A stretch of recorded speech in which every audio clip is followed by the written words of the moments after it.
Hello friends, இன்றைக்கி நம்ம அமாவாசை என்ன சமையல்னு பார்க்கலாமா? நான் வந்து தேங்காய் அரைச்சி விட்ட பாயசம், வாழைக்காய் கறி, சாதம், பூசணிக்காய் ரசவாங்கி, வெண்டைக்காய் தயிர் பச்சடி. இப்போ ஃபஸ்ட்டு நம்ம தயிர் பச்சடி பார்க்கலாம். கொஞ்சம் கடுகு, பச்சை மிளகா, வெண்டைக்காய் சின்ன சின்னதாக கட் பண்ணியிருக்கேன், அதையும் இதில் போட்டுப்போம். கொஞ்சம் வதங்கின பிறகு கொஞ்சம் சால்ட்டு போடலாம்.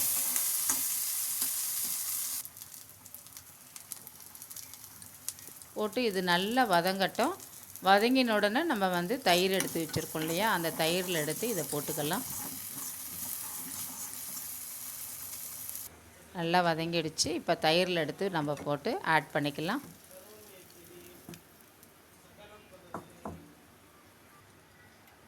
வெண்டைக்காய் தயிர் பச்சடி ரெடி.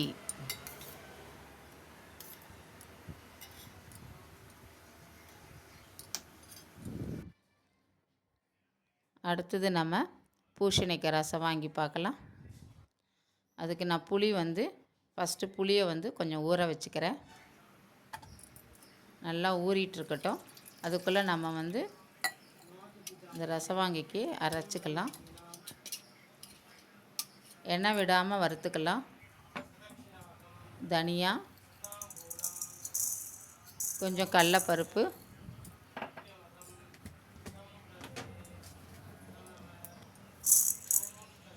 மிளகாய் வத்தல், கொஞ்சம் மிளகு நல்லா வறுத்த பிறகு நம்ம லாஸ்ட்டில் தேங்காய் போட்டுக்கலாம்.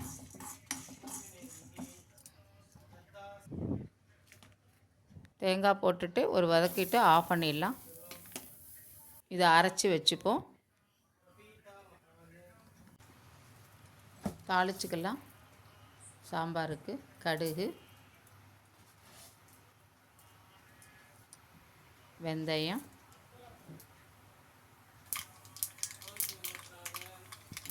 பெருங்காயம்.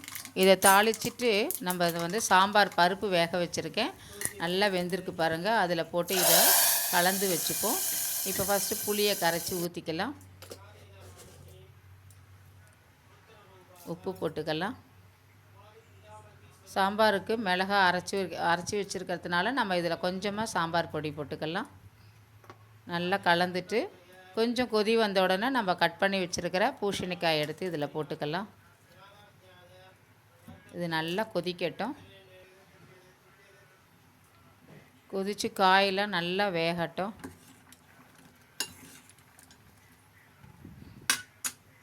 இப்போ அரைச்சி வச்சுருக்கிறத எடுத்து இதில் ஊற்றிக்கலாம். நல்லா கலந்து விட்டுப்போம். இது நல்லா கொதித்த உடனே நம்ம பருப்பு கரைச்சி வச்சுருக்கோம் இல்லையா, அதை எடுத்து இதில் வந்து நம்ம இப்போ ஆட் பண்ணிக்கலாம். என்கிட்ட கருவேப்பிலை இல்லாததுனால நான் கருவேப்பிலை பொடி போட்டுக்கிறேன். வெறும் கருவேப்பிலையே பொடி பண்ணி வச்சுருக்கேன். கருவேப்பிலை இல்லாத டயத்தில் இது யூஸ் ஆகும் நமக்குன்னு. இப்போ பருப்பை கரைச்சி நம்ம ஊற்றிக்கலாம். நல்லா கலந்து விட்டுப்போம். ஒரு 2 நிமிஷம் இருந்தால் போகிறோம். அடுப்பு ஆஃப் பண்ணிடலாம். சாம்பார் ரெடி ஆயிடுச்சு. அடுத்தது பாயசம் வச்சுக்கலாம்.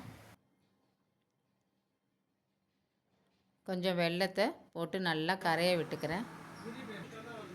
தேங்காயும் அரிசியும் அரைச்சி வச்சுருக்கேன். அதில் கொஞ்சம் ஒரு டம்ளர் பால் விட்டு வச்சுப்போம். வெல்லம் நல்லா கரைஞ்ச உடனே கரைஞ்சி நல்லா கொதித்த உடனே இந்த அரைச்சதை தூக்கி இதில் ஊற்றிக்கலாம். இப்போ கொதிச்சு எடுத்து இப்போ அரைச்சதை எடுத்து இதில் ஊற்றிக்கலாம். நல்லா கலந்து விட்டுப்போம். கொஞ்சம் நேரம் இருந்தீங்கன்னா நல்லா கெட்டியாகிடும். பாயசத்துக்கு நம்ம தாளிச்சுக்கலாம். கொஞ்சம் நெய் விட்டுருக்கேன். முந்திரி பருப்பு, திராட்சை எடுத்து நம்ம இப்போ பாயசத்தில் போட்டுக்கலாம். ஏலக்காய் பொடி,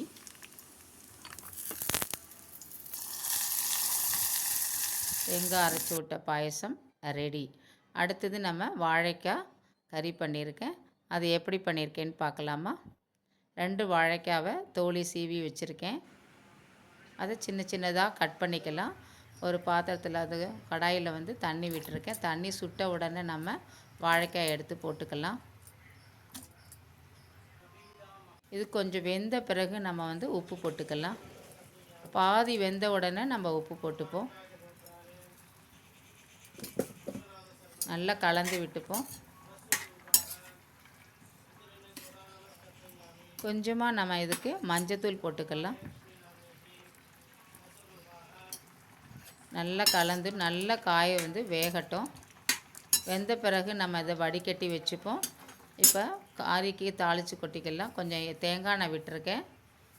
கடுகு, பச்சை மிளகா, உளுத்தம்பருப்பு,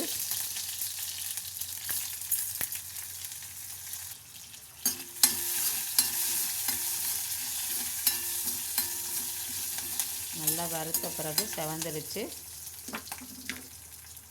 இப்போ வடிகட்டி வச்சுருந்த வாழைக்காய் எடுத்து இதில் போட்டுக்கலாம். கொஞ்சம் பெருங்காயத்தூள் வந்து முன்னாடியே போட்டிருக்கணும், நான் இப்போ தான் போடுறேன்.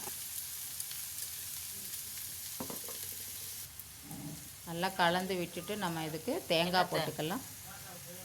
போட்டு நல்லா கலந்து விட்டுடுவோம். வாழைக்காய் கறி ரெடி. சாதம் ரெடி ஆகிட்டுருக்கு. Thank you friends.